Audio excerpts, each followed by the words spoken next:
सो केमती अच्छा पिलाने भलरे अच्छा ना सेमती भलरे था स्वागत करुँची आप फेवरेट चैनल सुपर स्टडी को। तो पिलाने +3 सेकेंड सेमिस्टर आपणकर जो पॉलिटिकल साइंस पिला ऑनर्स अच्छा से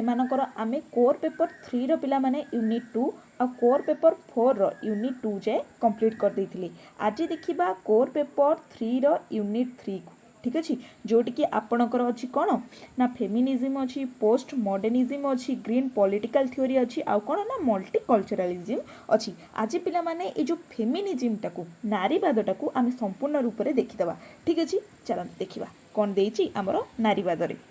देख पिला माने ए जो नारीवादटा नोट आसेनी एटा एनईपी पूर्वर भी नारीवाद थिला हेला नारीवाद सेते इंपैक्ट पकेइछि बोली सेटा एनईपी परे मध्य नारीवाद को रखा जाइछि। तो नारीवादटा एटा पुराना नोट तमरो सिलेबस सेम अछि बोली मु से पुराना नोटटा को नै आसिली हेला।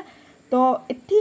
बेसी जिनस किसी मुझे कहबिनी मन रखापी बहुत सारा जिनस अच्छी जदि तुम इन फ्यूचर नारीवाद कॉम्पिटिटिव एग्जाम भी माने बहुत ही इंपोर्टेंट नारीवाद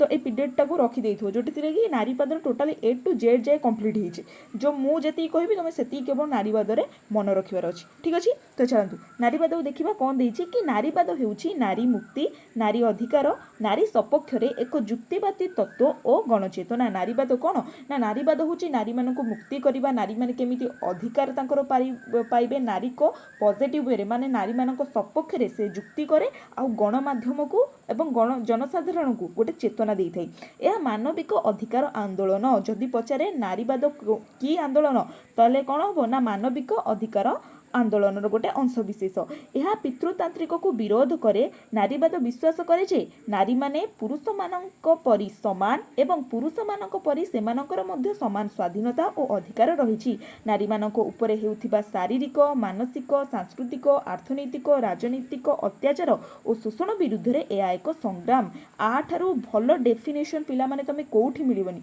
2 मार्किया पूरा परफेक्ट एतिकी 2 मार्किया जदि पकईथिबो नारीवाद कौन थोई दे आसीबो आ किछि लिखियार नहीं हैला। जदि 5 मार्किया आछि ताले आस तळको देखिबा 5 मार्किया रे कोन लिखिबा। एटी पिला माने देला कि मिलित जातिसंघ 1975 मसीहा को आंतर्जातिक महिला वर्ष और सेबेठारु आरंभ होइतिबा दशंती को आंतर्जातिक महिला दशंती रूपे पालन करथे। एतिकी मन रख कौन देला ना मिलित जातिसंघ 1975 मसीहा को आंतर्जातिक महिला वर्ष एवं सेबेठारु आरंभ होइतिबा दशंती माने कोन बुझी पाछ ना 10 वर्ष दशंती को आंतर्जातिक महिला जोटा कि 1975 रु 1985 पर्यंत। तापर एई गोटे मुख्य जिनसटा जोटा कि नारीवादर फादर क्या कहे कि जड़े फरासी दार्शनिक चार्ल्स फोरियर सर्वप्रथम 1837 मसीह नारीवाद बा फेमिनिज्म शब्दटी को व्यवहार करथिले हैला। तो सेथिपाई ताकू नारीवादर पिता बोली कहुए। एतिकी लेख एटा एक्स्ट्रा अच्छी जदि तुम पढ़िक लिखिपार मत कहीं लगुन तुम हैंड राइटिंग बुझीपार बोली लिखिपार बट एतिकी परफेक्ट इन फ्यूचर तुम मानक यही सब दरकार अच्छी। एतिकी तो एपर्यंत एतिकी परफेक्ट है। तापर मोस्ट इंपोर्टेंट है एटी 2टा संज्ञा लिखिबो तुम। नारीवाद गोटे थ्योरी टाइप आसूची तो सेठी संज्ञा लिखा पड़ो। कौन देला कि क्रामारंक भाषा रे नारीवाद एक उग्र चिंताधारा जहाँ महिला मानक मनुष्य भावे प्रतिष्ठित करिछि। नारीवाद होची गोटे उग्र चिंताधारा जहाँ महिला मानक कौन ना मनुष्य भाव में प्रतिष्ठित करिछि। तापर आउ किए आसिले ना बार्बर बर्ज आसिले। बार्बर बर्ज कौन कहले कि नारीवाद नारी स्वाधीनता को गुरुत्व प्रदान करिथे। कौन नारीवादटा होची आमे कौन फास्ट देखले कि नारीवाद नारी सपक्ष रे जाउची कि केमिति पुरुष प्राधान्य रे नारीवाद को अधिक गुरुत्व दिया जिवो। तो से ग्रामर सॉरी बाबर बर्ज कहउछथि कि नारीवाद नारी स्वाधीनता को ही गुरुत्व देइथे। बुझिला। तापर नेक्स्ट कौन देला एटी आसिला तमरो पाठ कौन देला कि नारीवादर उत्पत्तिर कारण मान लेख। क्वेश्चन जहाँ आसू नारीवाद केमिति कोन इंपैक्ट पकेछि कौन करछि कि माने जहाँ भी क्वेश्चन आसू आंसर तुम्हें मु जहाँ पढ़ाऊँगी से ही आंसर लिखो। कौन आसला कि नारीवाद उत्पत्तिर कारण मान। नारीवाद उत्पत्तिर कारण मान नारीवाद कौन पाई उत्पत्ति हिला। तो फास्ट कारण होची लिंग वैषम्य। लिंग वैषम्य माने बुझिपाछ जेंडर इनइक्वालिटी जोटी कि पुरुष मान को अधिक प्राधान्य दिजाउछि नारी मान को कम प्राधान्य दोछि। ए विषय में मते अधिक एलाबोरेट करबा को पड़िबनी कि तुम जानिछ पुरुष नारी एटा छोट बेलू तुम देखि आसीछ छोट बेलू तुम सुनी आसीछ नारीवाद कौन। तापरे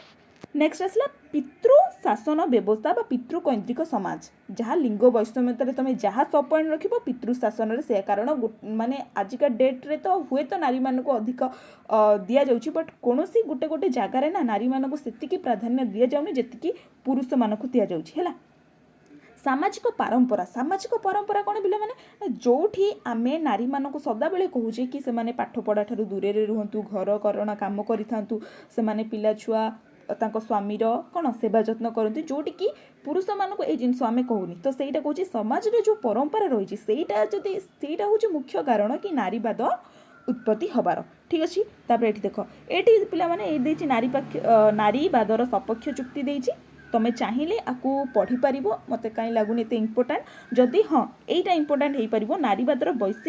वैशिष्ट्य पचारे तुम ये मौलिक समानता से माने चाहती नारीवाद कौन ना मौलिक समान जमी तुम पुरुष मानक समानता दौच सेमती नारी मान देव लिंग योग्यतार मापकाठी नु आम जमी लिंग को देखुचे कि पुरुष मैंने यही स्थान में ठिया हे नारी मैंने यही स्थान में ठिया हे सेटा लिंग योग्यतार मापकाठी नुहे पितृप्राधान समाज विरुद्ध करने अर्थनैतिक स्वाधीनता नारी मानक देवा कि तुम्हें जमती पुरुष माने अर्थनैतिक फ्रीडम पाउचंती कौन इकोनोमिकल फ्रीडम पाउचंती सेमिति भी नारी माने इकोनोमिकल फ्रीडम पाइबा आवश्यक सामाजिक कुसंस्कार मूल्यबोधर परिणत करबा नारी कीड़नक नुहे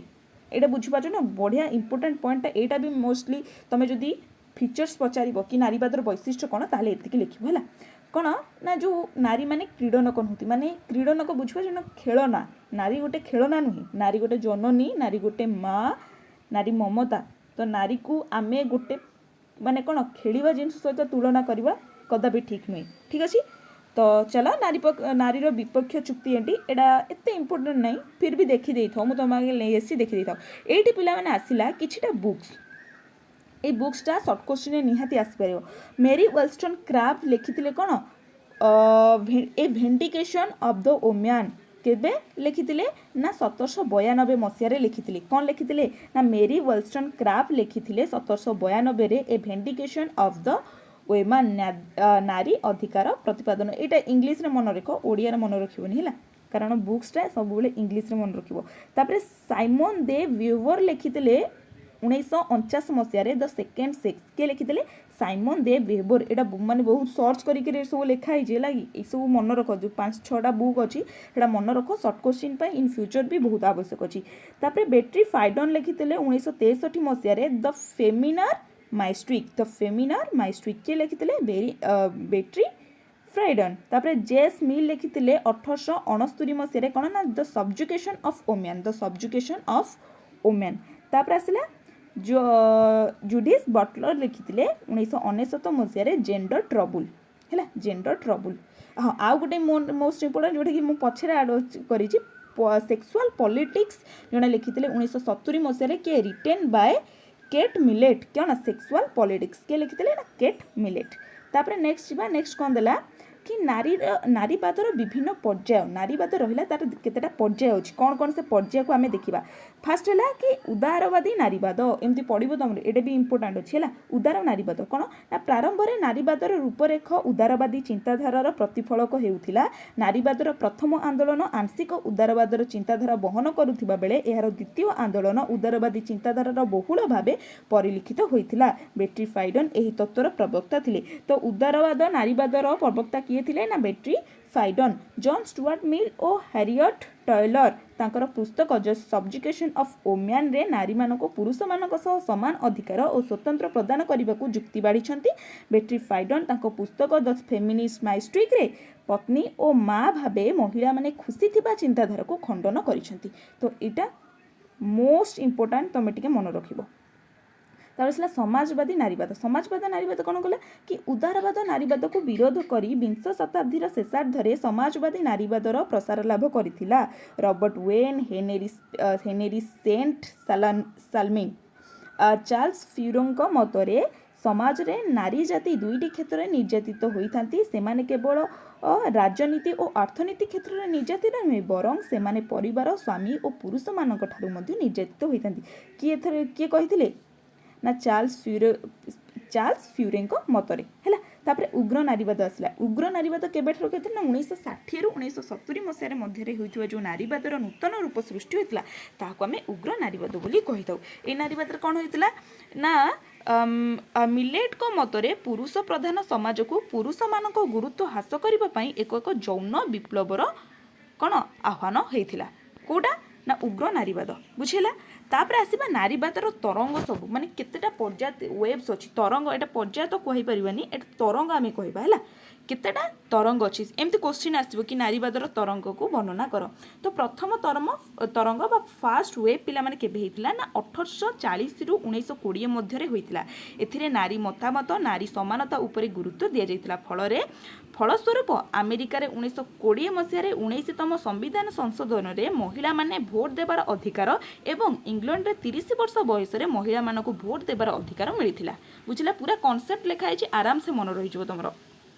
सेकेंड वेव केबे हेतिला ना यह 1960 रु 1980 मध्य होता एथिरे नारी मानक शिक्षा ग्रहण और पुरुष मानक परी सेमानक मध्य समान पारिश्रमिक मूल्य मिलिबार दाबी होता फलस्वरूप ये दुईटी दाबी मध्य पूरण होता थर्ड वेव केबे हेतिला ना यह 1990 रु 2000 मध्य होता एथिरे नारीत्वर पारंपरिक धारणा को ग्रहण करा जायतिला यह द्वितीय तरंगर उग्र रूप माने जो सेकेंड वेव होला तार उग्र रूप को कौन करिथिला ना समालोचना करिथिला विभिन्न जाति धर्म वर्णर महिला मानकु समान अधिकार पाई एठारे दाबी होइथिला एठी कोनोसी नारीर भेदभाव रहिबनी तापरे कोन आसिला ना फोर्थ वेव आसिला यह 2010 मसीहा ठारू वर्तमान पर्यंत बोधे चली यार मुख्य उद्देश्य कौन थिला ना यह एक मूल लक्ष्य थिला नारी मानकु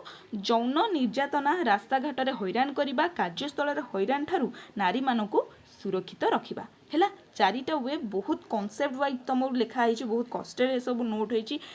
माने मानुची मो हैंड राइटिंग बहुत खराब बट मो मोर कहवा शैली रे तुम 100% दूँ तो आशा करुँची भिडियोटी आपन बहुत हेल्पफुल होइतिबो नेक्स्ट आमे कोन देखिबा तुमर जो अछि कोन उत्तर आधुनिकवाद व्हाट इज पोस्ट मॉडर्निटी ए सब अछि देखिबा कोन रहउची तापर हैला रहिली नमस्कार जय जगन्नाथ।